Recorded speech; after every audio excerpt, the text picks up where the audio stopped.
Next for loop के case में for loop numbered data के बेस पर अलाउ नहीं होते हैं। ये केवल सिक्वेंशियल डाटा के बेस पर, जिसमें स्ट्रिंग, लिस्ट, टपल, सेट या डिक्शनरी या रेंज हो सकता है। इंटीजर डाटा हम नहीं ले सकते। Allowed on the string, this one is true, बाकी के दोनों ही स्टेटमेंट फॉल्स है। केवल बी ऑप्शन इसका सही है। Which is true about the continuous statement with the for loop? It skips the remaining body of the loop and jump to the beginning. Which is not a valid format character for the string? F float के लिए, D decimal के लिए, U unsigned and percentage T is a invalid character. Which function is invalid for the string? String के case में कौन सा invalid है? सो strip white spaces को रिमूव करता है लोअर केस में, and repeat is the invalid one. Next is input string. हमें एक ये स्ट्रिंग रीड करना है और इसे रिवर्स करना है। तो in case answer is already written hair.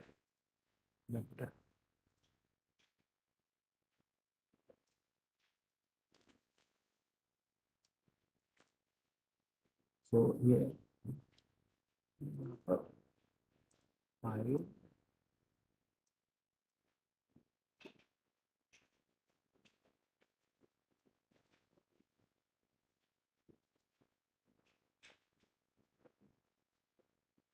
तो हमारे पास ये स्ट्रिंग है, green revolution.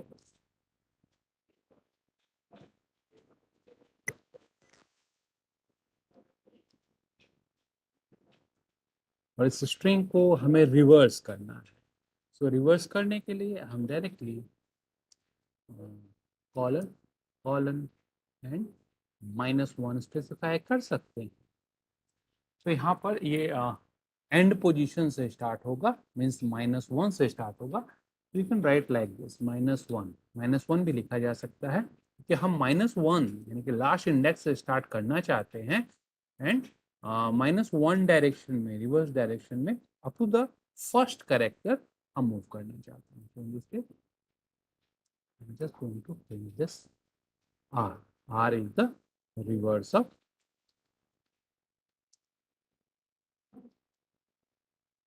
string.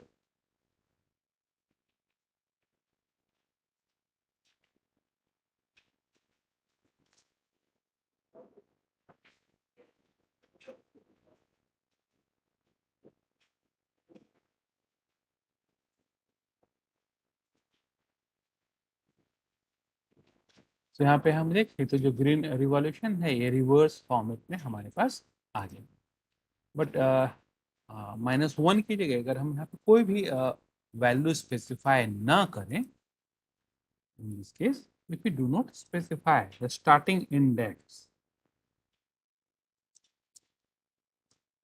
Like this, इस केस में भी -1 मीन्स रिवर्स डायरेक्शन। तो रिवर्स डायरेक्शन में स्टार्टिंग पॉइंट ऑटोमेटिकली सबसे लास्ट कैरेक्टर है वहां से स्टार्ट होता है। क्योंकि अगर पॉजिटिव डायरेक्शन है तो फर्स्ट कैरेक्टर, बिकॉज जीरो है, तो -1 के केस में ये जीरो बाय डिफॉल्ट है, बट इससे रिवर्स साइड से स्टार्ट होना है तो automatically it will start from the last character and go up to the first character. तो इस केस में भी अगर आप -1 स्पेसिफाई नहीं करते हैं तब भी आपको रिवर्स स्ट्रिंग ही मिलेगा। तो हम डायरेक्टली स्लाइसिंग का यूज करके रिवर्स जनरेट कर सकते हैं।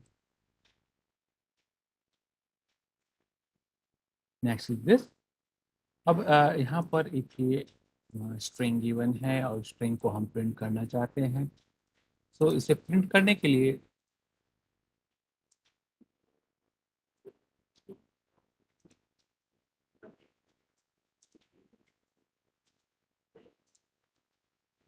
इस केस में देखें तो ये सिंगल कोट डाटा का पार्ट है। तो डाटा में अगर सिंगल कोट है और सिंगल कोट से ही एनक्लोज किया है तो यहाँ पर बैक स्लैश का यूज किया जा सकता है। तो this backspace is used to remove the impact of white space characters. तो यहाँ पर सिंगल कोट आपका एज ए डाटा प्रिंट हो जाएगा। सेम ऐसे अगर यहाँ पे डबल कोट डाटा का पार्ट है, डबल कोट्स डाटा का पार्ट है, तो भी आप बैकस्लैश की हेल्प से इस डबल कोट्स को प्रिंट कर सकते हैं। बट अगर डबल कोट है तो ऐसे केसेस में अगर हम बैकस्लैश ना भी लगाएं तो भी ये प्रिंट हो जाएगा।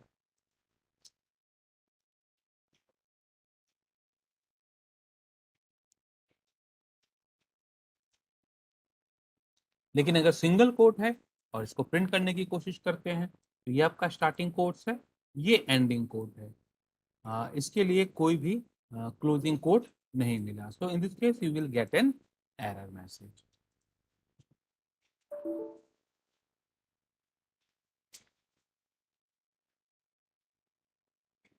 ऐसे केस में या तो इस सिंगल कोट या तो इसे डबल कोट्स में एनक्लोज किया जा सकता है, या सिंगल कोट को बैक स्लैश से हम इसका इफेक्ट रिमूव कर सकते हैं और ये एज ए डाटा ट्रीट होगा। Next one is this. और यहाँ पर हमारे पास एक स्ट्रिंग है और स्ट्रिंग में जितने भी ओ सिंबल है उसे हम रिप्लेस करना चाहते हैं।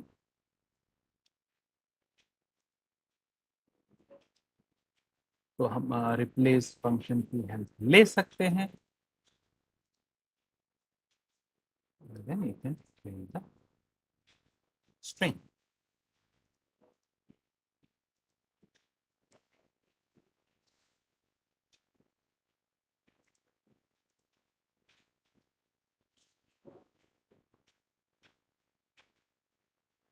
जितने भी ओ हैं उनको एस्ट्रिक सिंबल से रिप्लेस करना है।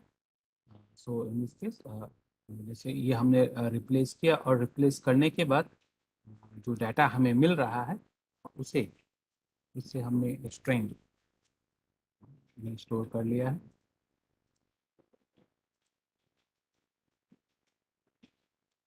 तो यहाँ पे जितने भी ओ सिंबल हैं वो एस्ट्रिक सिंबल से यहाँ पर रिप्लेस हो गए। Next is this hello world. और इसे चेक करना है कि ये क्या टाइटल फॉर्मेट में है या नहीं। तो title format means first character of every word must be in string format.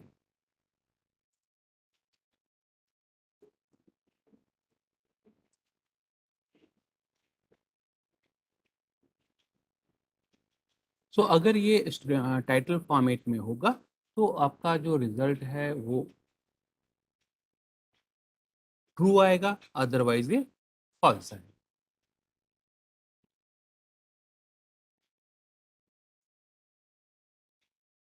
इस केस में हम देख सकते हैं जो हमारा स्ट्रिंग है उसका फर्स्ट लेटर कैपिटल है, बट अगर हम इसके फर्स्ट लेटर को स्मॉल में कन्वर्ट कर देते हैं तो अब ये टाइटल फॉर्मेट में नहीं है।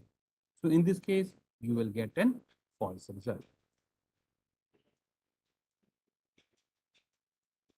तो सिमिलरली हमारे पास बहुत सारे अलग अलग फंक्शंस हैं जो स्ट्रिंग के साथ इनबिल्ट हैं और उन फंक्शन को हम यूज़ कर सकते हैं। Like is alpha num, is alpha, is sky, is decimal, इस टाइप के डिफरेंट फंक्शंस यहाँ पर अवेलेबल हैं जिन्हें यूज़ किया जा सकता है।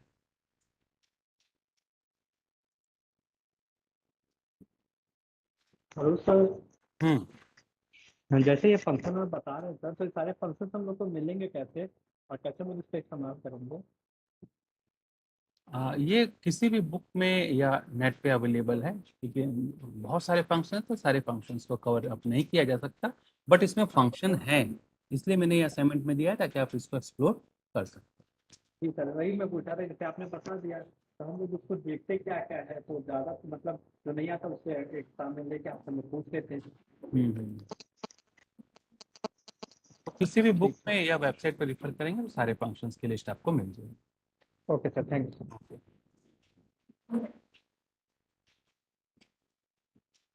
Next is this.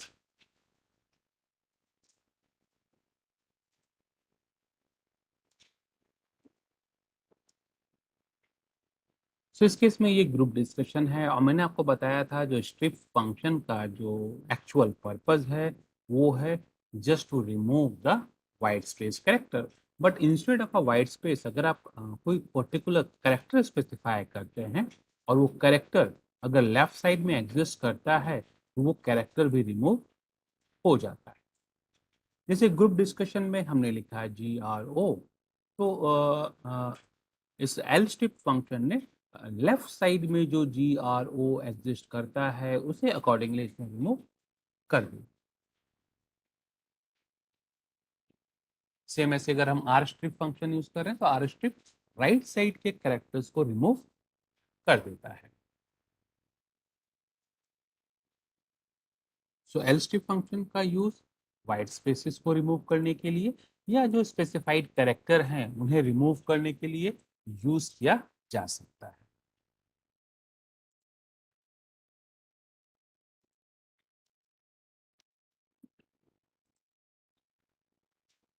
Next is this. अब इस केस में हमारे पास एक स्ट्रिंग है, उसके ऊपर ये डिफरेंट ऑपरेशंस हमें परफॉर्म करना है। तो I am just taking the string as this x और यहाँ पर ये ग्लोबल वार्मिंग स्ट्रिंग है। अब इसमें हमें क्या करना है? Display the last 4 characters. तो लास्ट 4 कैरेक्टर्स को डिस्प्ले करने के लिए अगर हम यहाँ पे देखें तो हमें क्या करना पड़ेगा? काउंट करना पड़ेगा। इसका इंडेक्स नंबर 0 है, ये 1 है, ये 2 है, ये 3, 4, 5, 6, 7, 8, 9, 10, 10, 11, 12 एंड 13। तो इन कैरेक्टर्स को अकॉर्डिंगली हम डिस्प्ले करना चाहते हैं। तो 10 से 14 के बीच में जो कैरेक्टर एग्जिस्ट करते हैं उन्हें हम प्रिंट कर देंगे।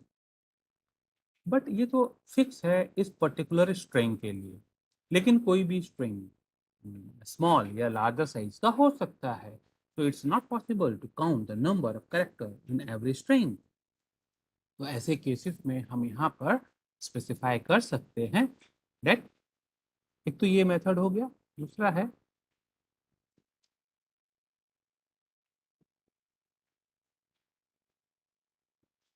इंस्टेड ऑफ दिस आप लिख सकते हैं -4 ऑनवर्ड जितने भी कैरेक्टर्स हैं वो हम प्रिंट करना चाहते हैं। तो ये -1 है, ये -2 है, ये -3 है और ये -4 है। सो -4 ऑनवर्ड जितने भी कैरेक्टर्स हैं उन्हें हम प्रिंट करना चाहते हैं। तो MING को हमने प्रिंट कर दिया। तो इस केस में आपका स्ट्रिंग छोटा है या बड़ा है उससे फर्क नहीं पड़ता। It will automatically find out the last 4 characters of the string. इसमें हमें स्ट्रिंग के इंडेक्स नंबर को काउंट करने की जरूरत नहीं है। It will automatically select the last 4 characters of the string.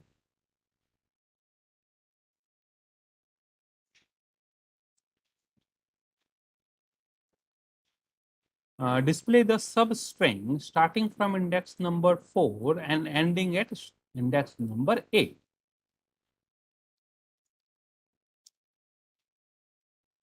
Starting from 4 and go up to the 8. So अगर 8 तक हमें प्रिंट करना है तो अकॉर्डिंगली यहाँ पर हमें 9 स्पेसिफाई करना पड़ेगा। Only then it will print the characters up to the index number 8.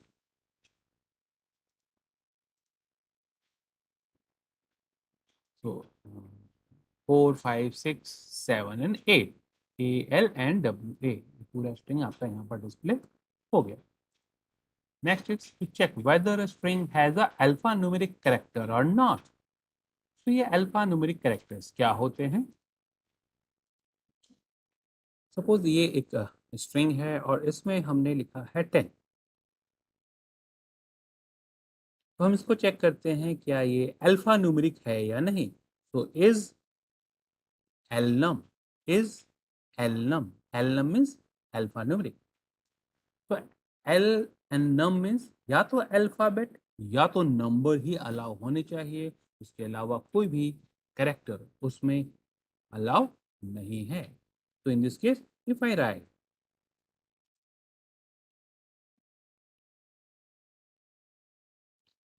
Is alpha तो इस केस में ये रिजल्ट फॉल्स आएगा, क्योंकि इस 10 के केस में अल्फाबेट्स नहीं है बट डिजिट्स हैं। तो एलनम में अल्फाबेट एंड नंबर दोनों ही अलाउड है। अल्फा में केवल अल्फाबेट्स अलाउड है।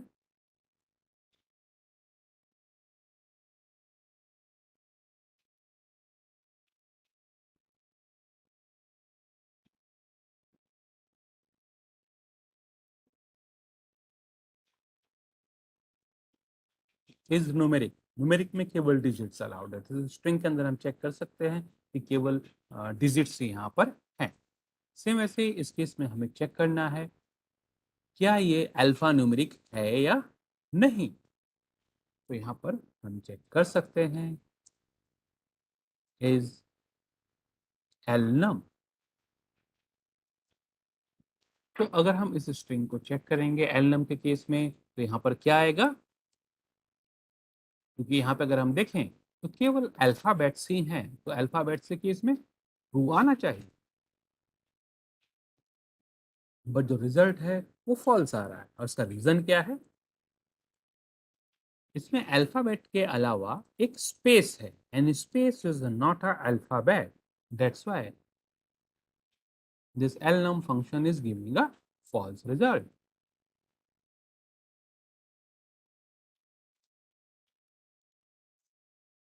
Next is to trim the last 4 characters from the string.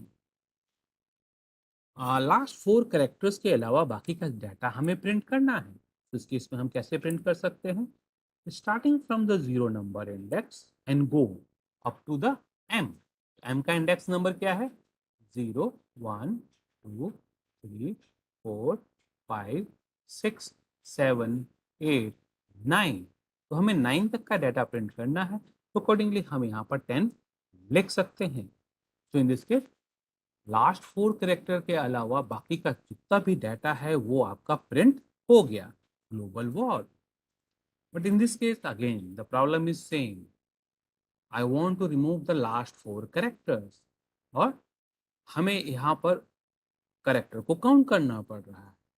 Similarly आप इंस्टेड ऑफ अ 10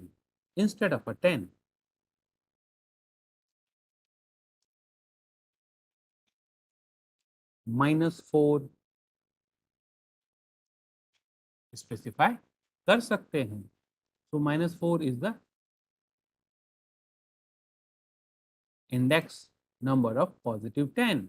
तो अगर हम +10 को देखें और -4 को देखें तो दोनों ही 4m कैरेक्टर को पॉइंट कर रहे हैं।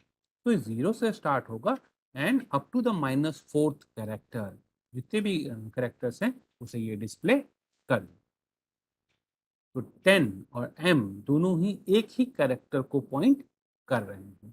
तो 0 से स्टार्ट होगा और ये पॉजिटिव डायरेक्शन में है, बिकॉज हमने यहाँ पर स्टेप स्पेसिफाई नहीं किया है, तो बाय डिफॉल्ट स्टेप पॉजिटिव होता है। तो ये पॉजिटिव डायरेक्शन में अकॉर्डिंगली मूव होगा और यहाँ पर आकर रुक जाएगा, यानी कि -4 नंबर इंडेक्स पे ये स्टॉप होगा।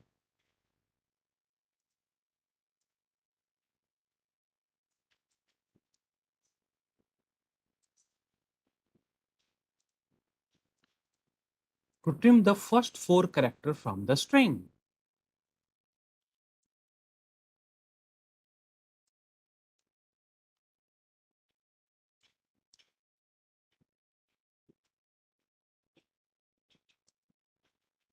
तो 4th ऑनवर्ड जितने भी डाटा है वो हमें प्रिंट करना है। 0 1 2 3 को हम रिमूव करना चाहते हैं।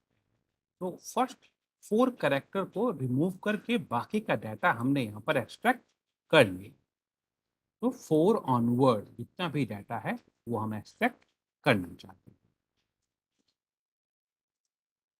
And the next is to display the starting index for the sub string WA।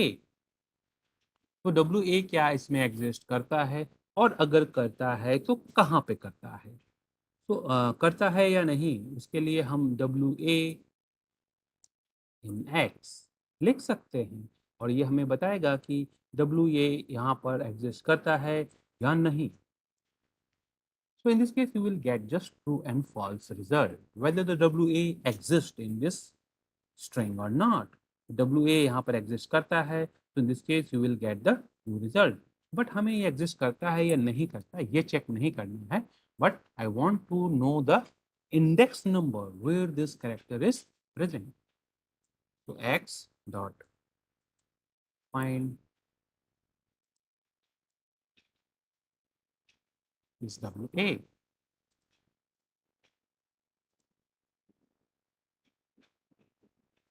So WA इस स्ट्रिंग में 7th नंबर पोजीशन पर एग्जिस्ट करता है.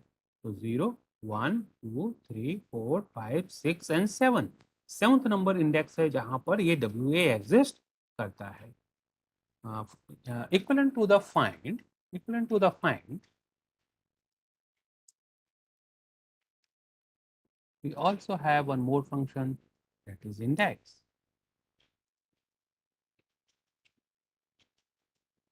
और इंडेक्स में भी सिमिलर रिजल्ट्स हमें मिलते हैं. तो this both methods are similar. To change the case of a given string, जो केस कैरेक्टर्स हैं उनके केस को चेंज करना है. So in this case you can use the upper case और लोअर केस और स्वैप केस. मीन्स जो अपर हैं उन्हें लोअर कर दें और जो लोअर हैं उन्हें अपर फॉर्मेट में कन्वर्ट किया जा सकता है.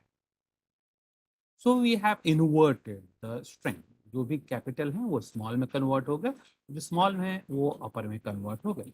बट अगर आपको सभी को अपर में करना है तो आप अपर या लोअर फंक्शन की हेल्प ले सकते हैं. To check if the string is in the title case, अभी चेक करने के लिए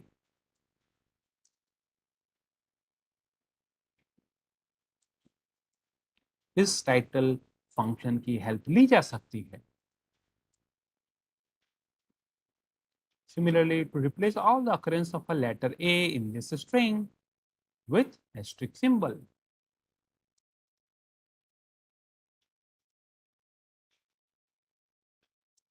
replace A with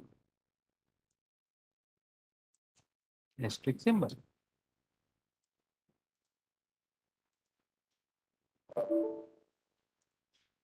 Some error is there.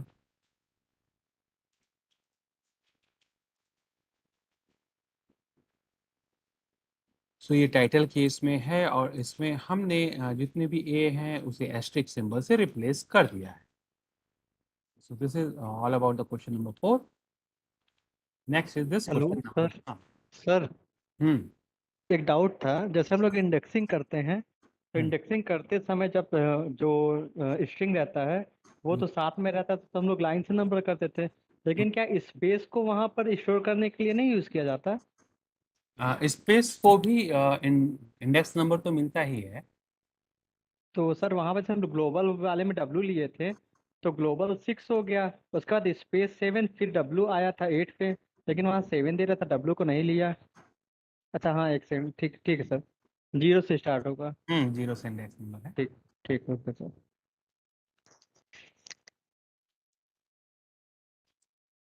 So this is the question number 4. Now we are moving to the question number 5.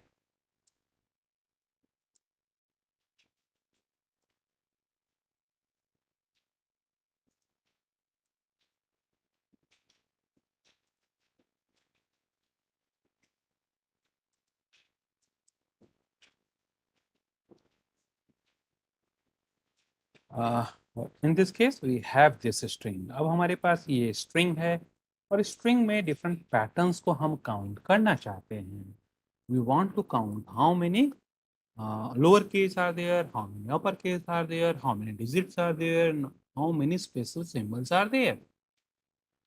तो यहाँ पर अगर हम लेते हैं for v in this str1,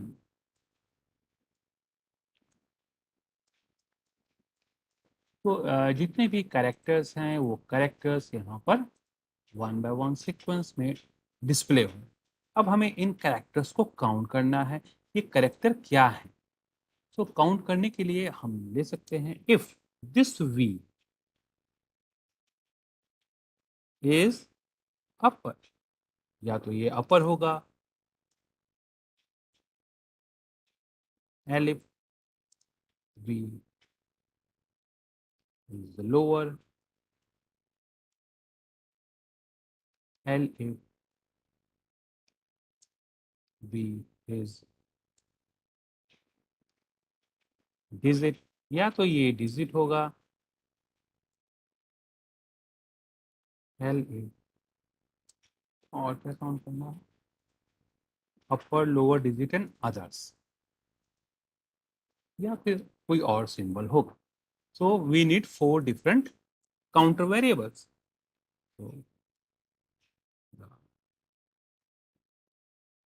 upper, lower, digit and special symbols. तो 4 variables हमारे पास हैं, एंड अकॉर्डिंगली हम इन वेरिएबल्स को इंक्रीमेंट यहाँ पे कर देंगे.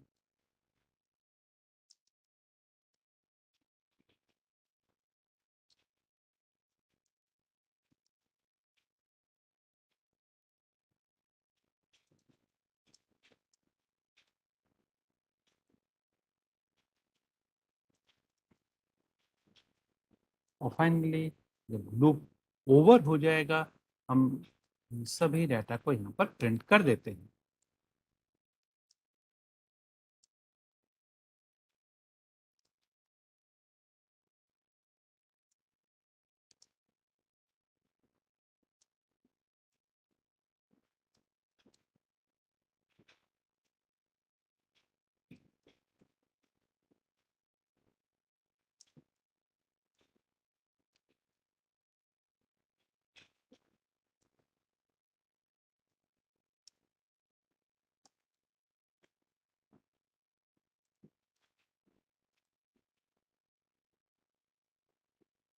सो इस केस में अपर केवल एक ही करेक्टर है, दिस इज पी, और लोअर के 7 है, डिजिट्स 3 हैं.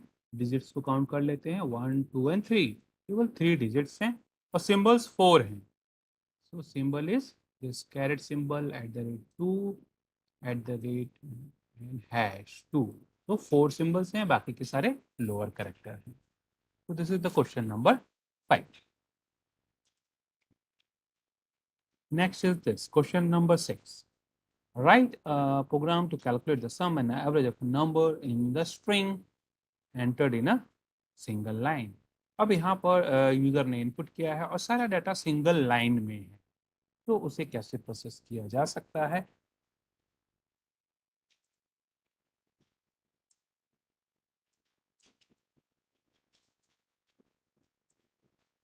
तो हमें एक डाटा रीड करना है,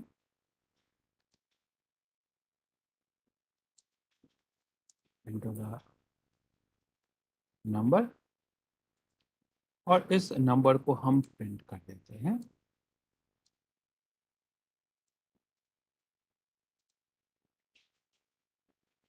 So in this case 10 20 30 40 and 50 ये नंबर हमने इनपुट किया.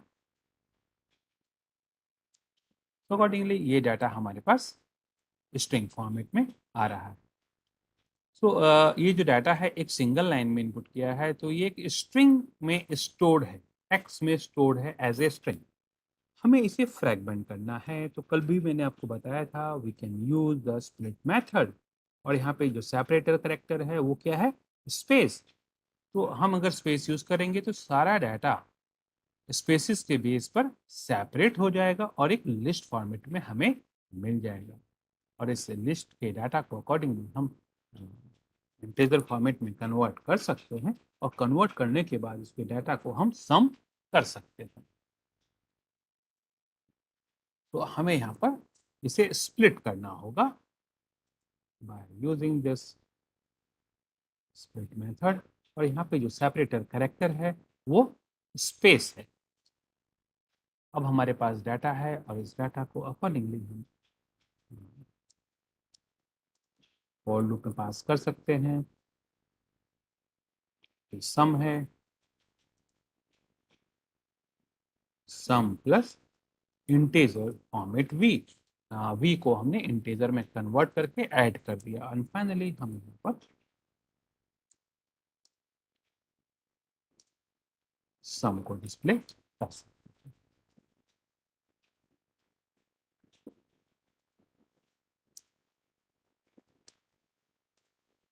सो जो भी नंबर है वो स्प्लिट हुआ, और स्प्लिट होने के बाद एक एक नंबर इस लिस्ट में से हमने लिया, उसे इंटीजर में कन्वर्ट किया और उसको हमने सम कर दिया। सो ये स्टेटमेंट फॉर लूप में भी करके इसे इंटीजर में कन्वर्ट किया जा सकता है, या फिर हम सिंगल लाइन फॉर लूप का यूज करके भी इस डाटा को इंटीजर फॉर्मेट में कन्वर्ट कर सकते हैं। और कन्वर्ट करने का मेथड क्या हमने देखा था,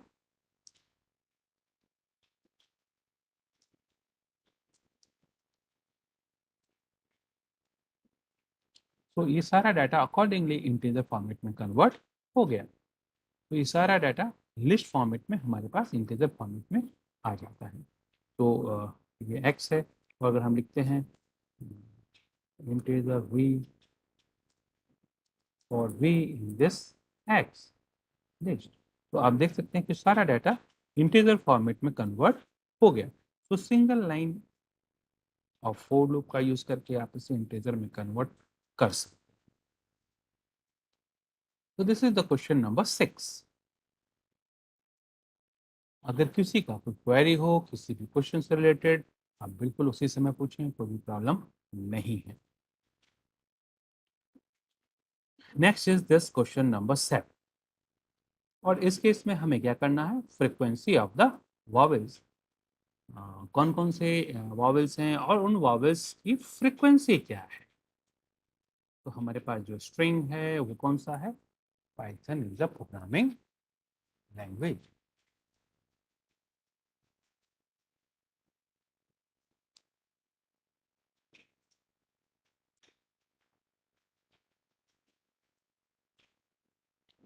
तो ये स्ट्रिंग है, एंड आफ्टर दिस स्ट्रिंग हमें वॉवेल्स को काउंट करना है। तो इंडिविजुअल कैरेक्टर को भी चेक किया जा सकता है, ये ए है, ई है, आई है, ओ है या यू है, एंड अकॉर्डिंगली कोई पर्टिकुलर कैरेक्टर है तो उसके बेस पर हम उसका काउंट इंक्रीज कर सकते हैं। तो हमें काउंटर वेरिएबल की ज़रूरत है for a, counter for E, counter for आओ आई, ओ, फॉर यू। तो हमने ए, ई, आई, ओ, यू के लिए अकॉर्डिंगली काउंटर वेरिएबल्स यहाँ पर स्पेसिफाई कर दिए। अब हमें काउंट करना है कि यहाँ पर कितने ए हैं, कितने ई हैं, कितने आई है, कितने ओ है या कितने यू हैं। तो एक मेथड ये हो सकता है कि हम यहाँ पर स्ट्रिंग में से एक एक कैरेक्टर को ले लें और फिर चेक कर लें कि क्या ये ए है, और अगर ए है तो अकॉर्डिंगली सी ए को हम +1 कर दें और फाइनली यहाँ पर डिस्प्ले कर दें कि कितने ए एग्जिस्ट करते हैं।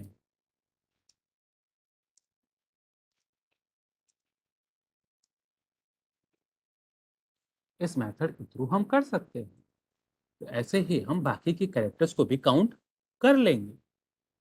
टोटल 4 टाइम्स ए इसके अंदर एग्जिस्ट करता है। तो 1 2 3 4, 4 टाइम ए एग्जिस्ट करता है। That's why we get the 4 as the answer. तो सिमिलरली हम दूसरा इफ स्टेटमेंट पे यहाँ लिख सकते हैं कि अगर वी आई है तो आई को इंक्रीज कर दो, ई है तो ई को इंक्रीज कर दो, ओ है तो ओ को इंक्रीज कर दो। तो इस टाइप से हम 5 इफ स्टेटमेंट के थ्रू ये सारा काउंटिंग कर सकते हैं। बट यहाँ पर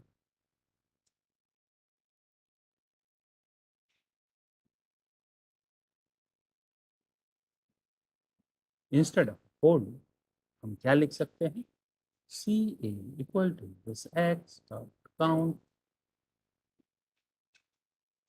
and I want to count the a character,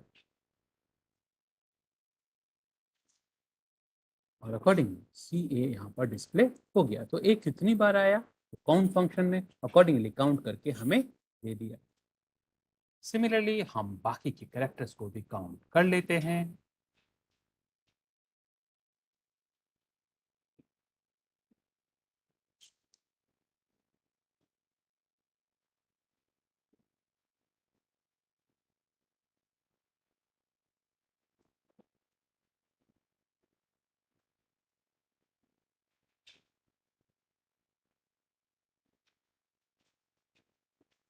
तो ऐसे ही हम बाकी के डाटा को भी प्रिंट कर देते हैं।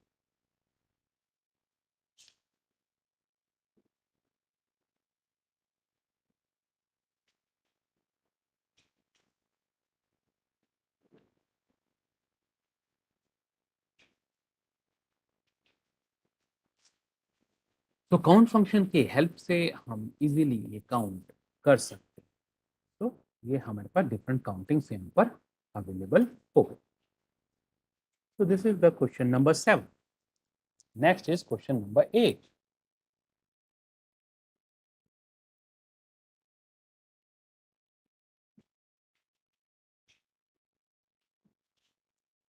Next is this question number 8. And in this case now we have two different string. एक main string है और एक search string है.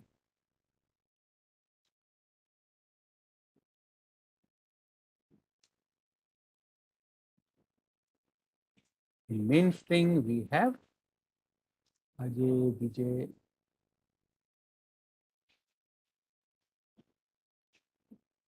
डाटा और सर्च स्ट्रिंग में हमारे पास ये है। ये इनपुट भी किया जा सकता है या किसी फाइल से भी रीड किया जा सकता है। And I want to search how many time the Vijay exists in this list and how many time this Rakesh exists in this list. तो यहाँ पर accordingly search string को हम fragment कर देंगे। So we can fragment the search string on the basis of this space. और spaces के base पर हमने इसे स्प्लिट कर दिया। तो एस के अंदर अगर हम देखें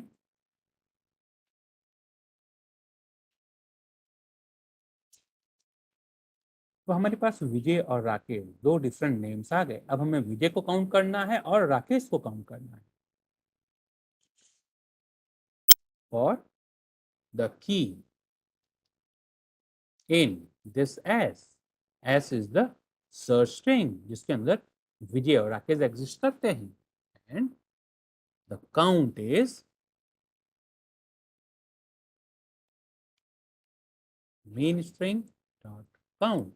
तो मेन स्ट्रिंग एक स्ट्रिंग है, उसमें हम काउंट फंक्शन ले सकते हैं एंड अकॉर्डिंगली इसके अंदर हम की को सर्च कर लेते हैं। तो की यानी कि नेम की काउंटिंग हमें मिल गई। अब हम यहाँ पर प्रिंट कर देते हैं।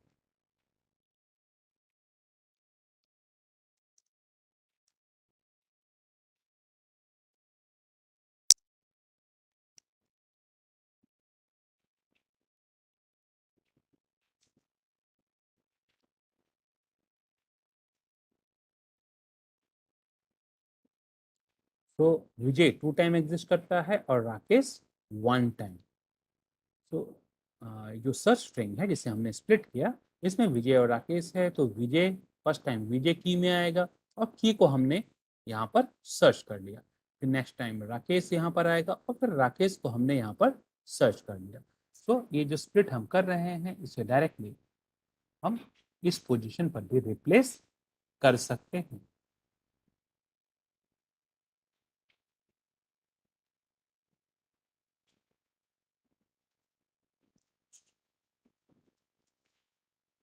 तो next is this question number 9। अब इस केस में हमें फाइंड करना है how many names starting with the capital A. कितने ऐसे नाम हैं जो कैपिटल ए से स्टार्ट हो रहे हैं।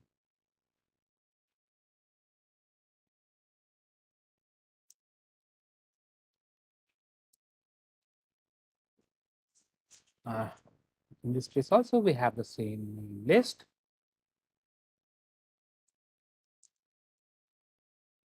तो हमें we in main string dot split print this week।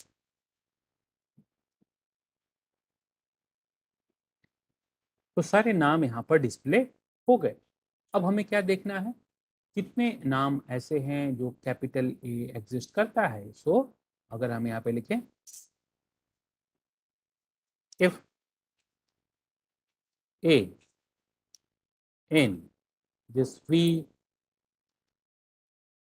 Then print b, तो वो सारे नाम प्रिंट हो जाएंगे जिसके अंदर कैपिटल ए एग्जिस्ट करता है। तो कितने नाम है टोटल? 3। तो इस केस में हम ये काउंटिंग कर सकते हैं।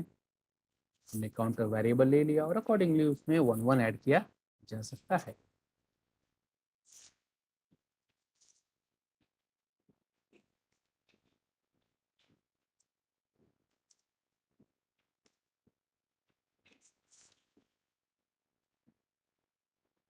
So we have 3 names starting with capital A।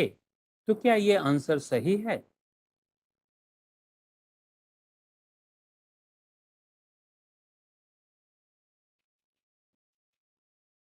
जैसे अब संजय के अंदर मैं यहाँ पे कैपिटल ए कर देता हूँ, विकास के अंदर मैं यहाँ पर कैपिटल ए कर देता हूँ। अब देखिए रिजल्ट क्या आएगा, 5।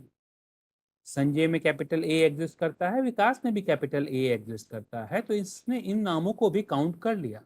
But this is an incorrect result. तो इसे करेक्ट कैसे किया जाए? क्या सॉल्यूशन हो सकता है?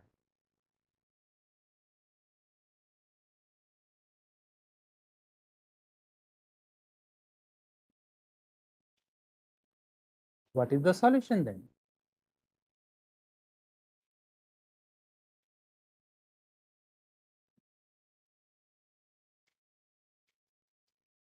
क्या कोई सॉल्यूशन है ताकि संजय और विकास काउंट में ना आए?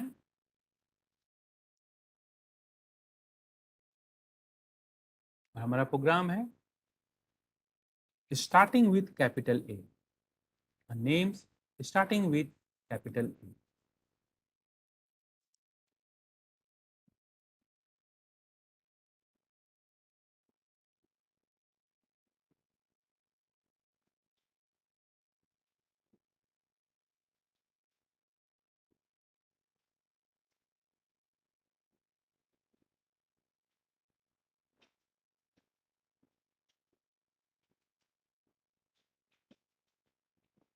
कोई सॉल्यूशन है आप लोग के पास?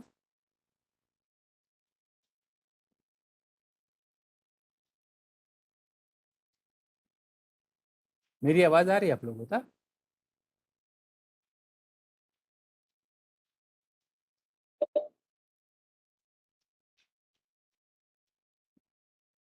मेरी आवाज आ रही है ना? हाँ जी, हाँ जी सर, आ रही है। ओके, ठीक।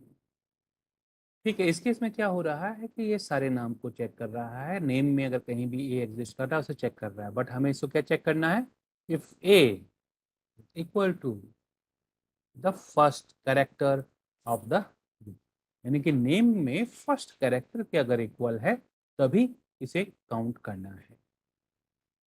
तो हमने नेम के फर्स्ट कैरेक्टर से इसे कंपेयर कर लिया। तो अब यहाँ पर संजय और विकास कंसिडर नहीं होंगे and we are getting the result as 3। So this is all about the assignment. ये सारा असाइनमेंट था जो हमें सॉल्व करना था on the basis of day 7। अगर किसी का क्वेरी है इस असाइनमेंट से रिलेटेड तो भी आप पूछ सकते हैं।